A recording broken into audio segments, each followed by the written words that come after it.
இங்கே ஒரு எவ்வளோ கிட்ட அடிக்குது.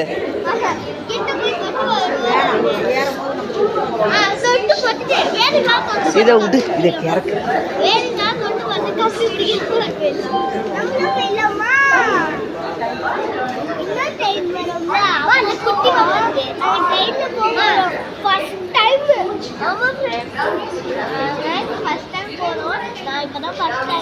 ரயில் வண்டியை பார்க்குறேன். ஜாலியாக இருக்கும். ரயில் ஸ்டேஷன் ஏர்போர்ட் கூட பார்த்துருக்கேன். ஆனால் இந்த ஸ்டேஷன் பார்த்ததே இல்லை. பார்த்ததே ரொம்ப ரயில் எப்படி ரயில் வரும் அங்கே நின்று தெரியவே இல்லை. அப்ப இங்கதான் கூட்டிட்டு வந்தாங்க. அப்பதான் தெரிஞ்சு. நம்ம விண்டோல உட்காருவோமாமா. விண்டோனா இதான் ஜன்னல் பக்கத்துல. இடம் கிடைச்சா உட்காந்துக்கோ. உட்காந்து கேளு அல்லாட்ட.